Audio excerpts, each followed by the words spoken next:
अस्सलामुअलैकुम वरहमतुल्लाहि वबरकातुहू। और कैसे हैं नाजरीन, उम्मीद करते हैं आप लोग खैरियत से होंगे। नाजरीन, आज हम आपके लिए एक बहुत ही ज़रूरी और बहुत ही अहम वीडियो लेकर के हाजिर हुए हैं। ठीक है नाजरीन, आज हम इंशाल्लाह इस वीडियो में चैप्टर नंबर 11 यानी चैप्टर नंबर 11 को पढ़ लेंगे, जो चैप्टर आर्यभट्ट के हवाले से है। ठीक है नाजरीन, आज का सबक एक मजमून है और ये मजमून आर्यभट्ट के बारे में लिखा गया है। नाजरीन, आप लोग तो सभी लोग जानते ही होंगे आर्यभट्ट को।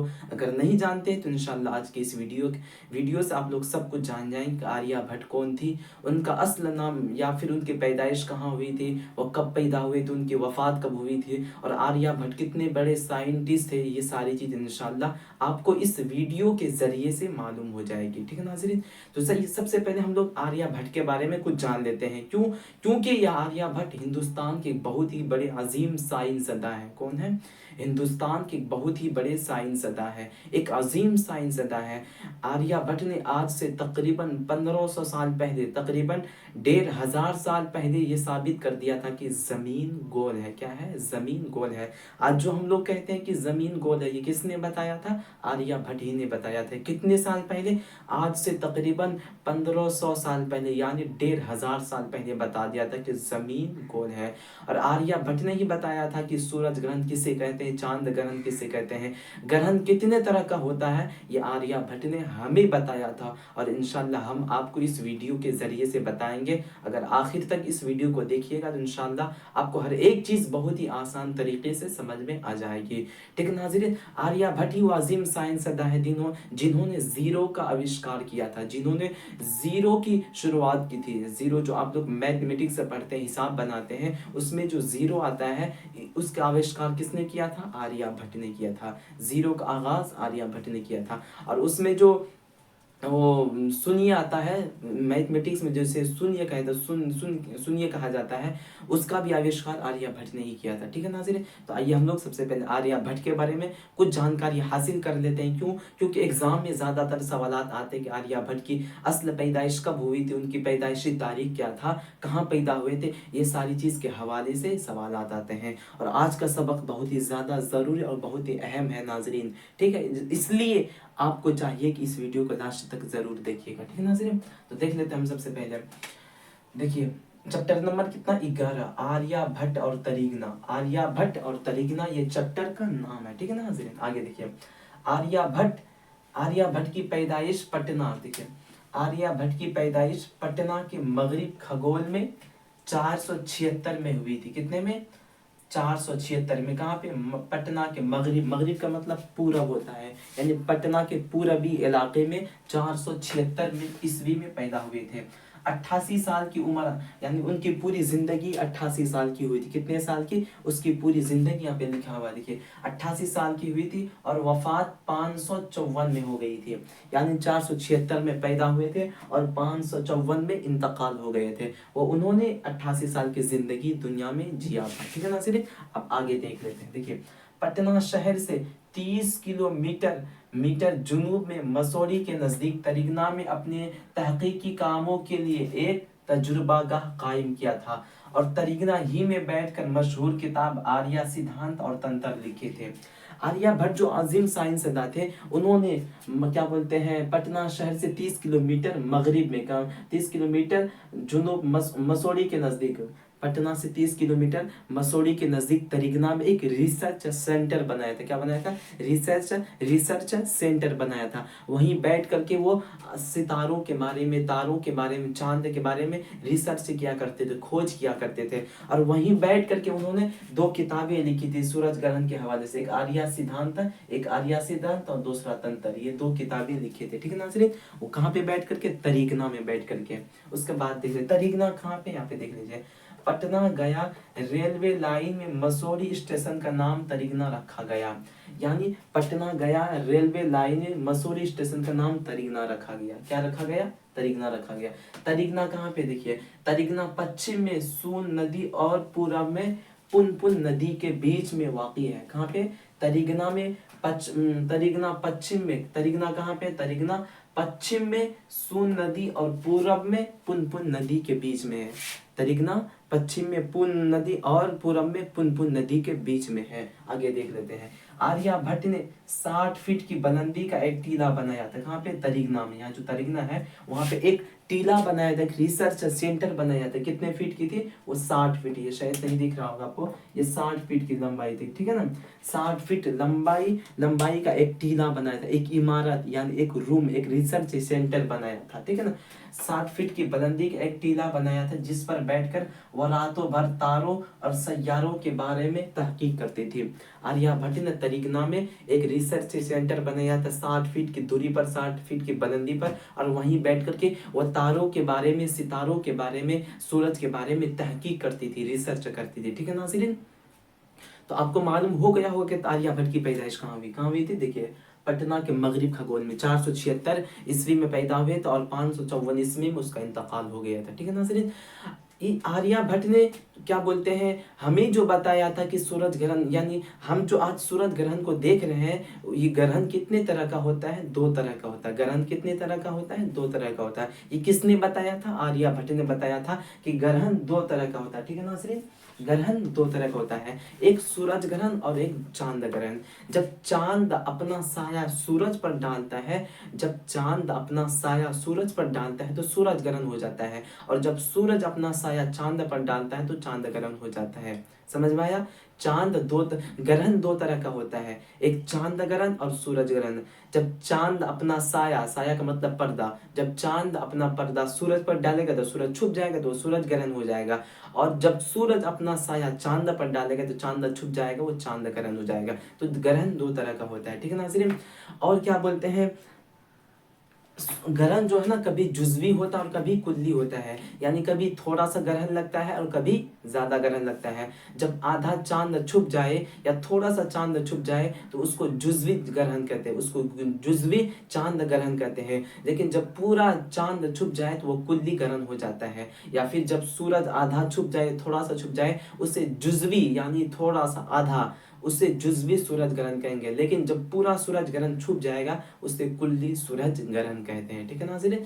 और याद रखिएगा ग्रहण जो है ना 100 साल के बाद, मुकम्मल सूरज ग्रहण 100 साल के बाद लगता है। कितने साल के बाद? 100 साल के बाद। आप जो देखते होंगे 5 साल के बाद, 10 साल के बाद सूरज ग्रहण लग जाता है, तो वो थोड़ा सा ग्रहण लगता है, यानी थोड़ा सा चांद छुपता है या फिर थोड़ा सा सूरज छुपता है। लेकिन पूरा सूरज कब छुपेगा? 100 साल के बाद। मुकम्मल सूरज ग्रहण कितने साल के बाद लगता है? 100 साल के बाद लगता है। तो नाजरीन 21वीं सदी का सबसे बड़ा सूरज ग्रहण 22 जुलाई 2009 को पेश आया था। कब आया था? 21वीं सदी का सबसे बड़ा सूरज ग्रहण 22 जुलाई 2009 को पेश आया था। इस सूरज ग्रहण की अहमियत इसलिए बढ़ जाती है, क्यों? क्योंकि ऐसा सूरज ग्रहण 100 साल के बाद वाकई होता है। कितने साल के बाद? 100 साल के बाद मुकम्मल सूरज ग्रहण लगता है, यानी मुकम्मल सूरज 100 साल के बाद छुपता है। तब जब 2009 में मुकम्मल सूरज ग्रहण लगने वाला था, मुकम्मल सूरज छुपने वाला था, तो इसके ऊपर रिसर्च किया जाता है, इसके ऊपर खोज किया जाता है कि इस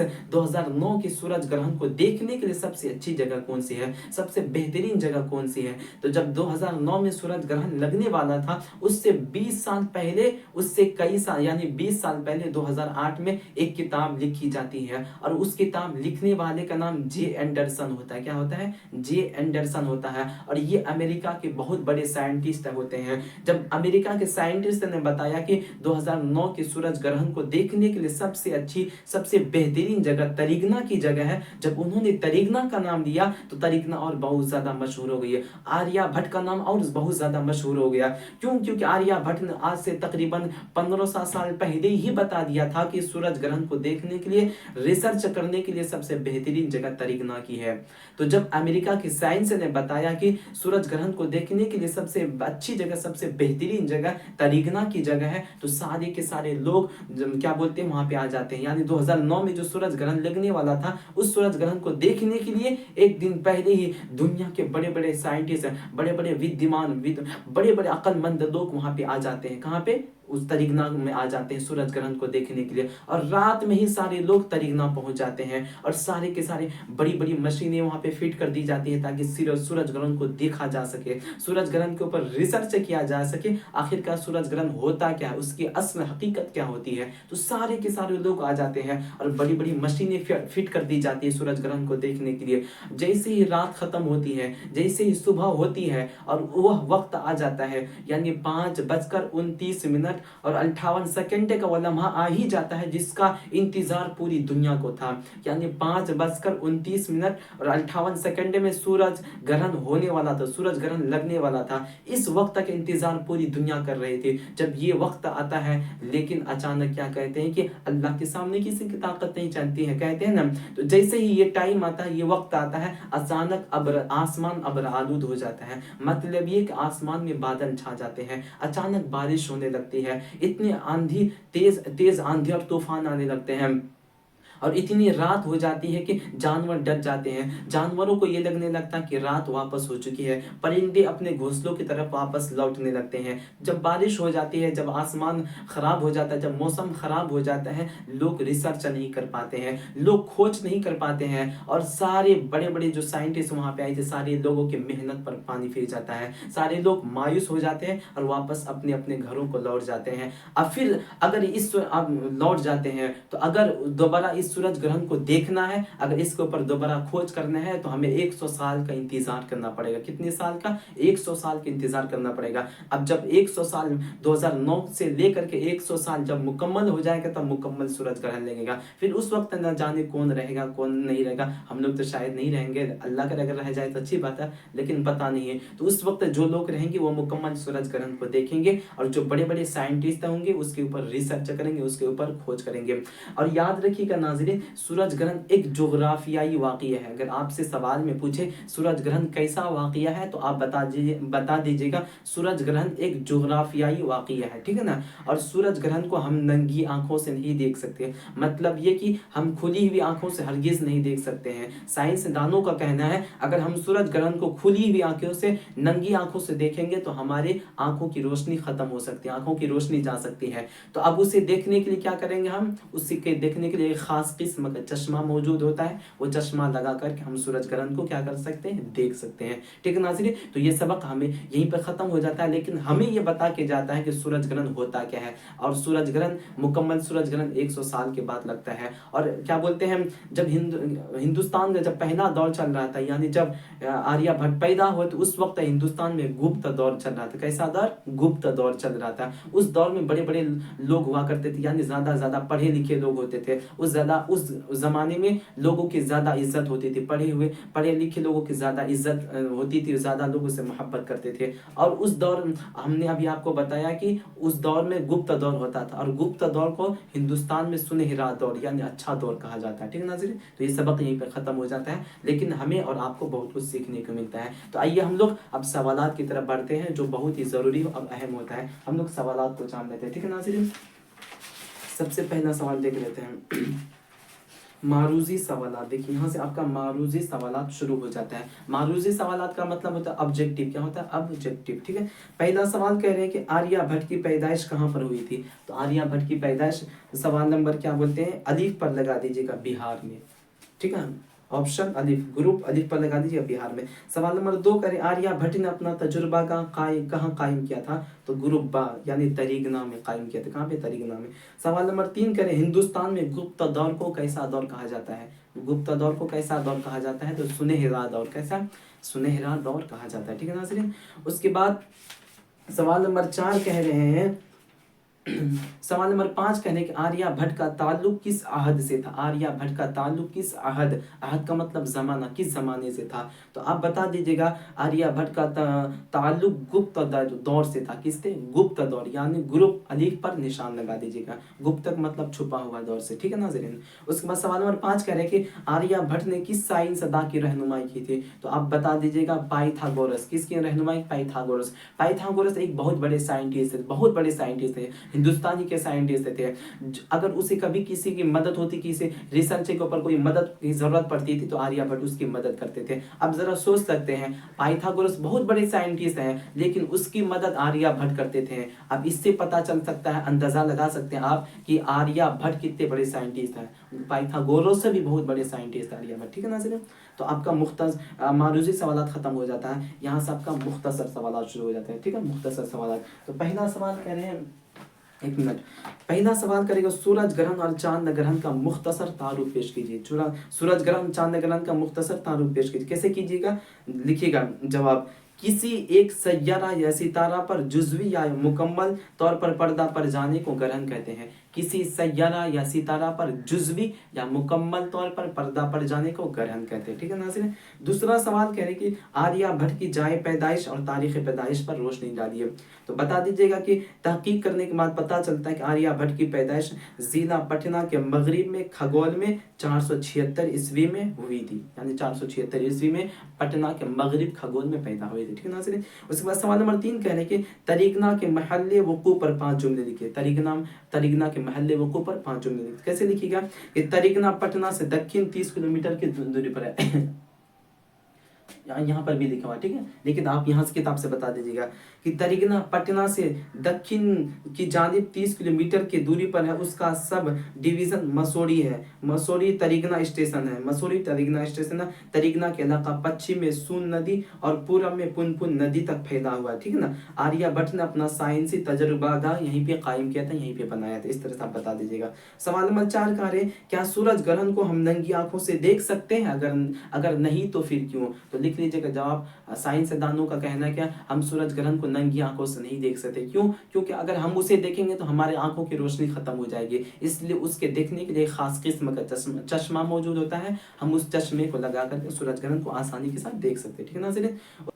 उसके बाद सवाल नंबर 5 कह रहे हैं कि 2009 के सूरज ग्रहण की अहमियत बयान कीजिए। किसके? तो आप बता दीजिएगा कि 21वीं सदी का सबसे बड़ा सूरज ग्रहण 22 जुलाई 2009 को पेश आया था। इस सूरज ग्रहण की अहमियत इसलिए बढ़ जाती, क्यों? क्योंकि ऐसा सूरज ग्रहण 1 सदी के बाद यानी 100 साल के बाद वाकई होता है। ठीक है ना।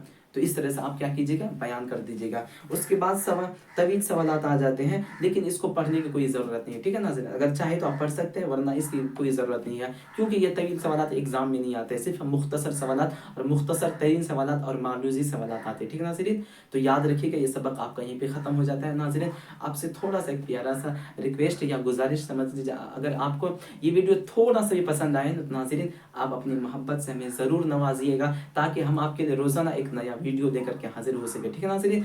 जब तक के लिए आप अपना ख्याल रखिएगा, खुदा आप सबको खुश रखे। फिर किसी नए चैप्टर में मिलते हैं, तब तक के लिए खुदा हाफिज़। अस्सलामु अलैकुम व रहमतुल्लाहि व बरकातुहू।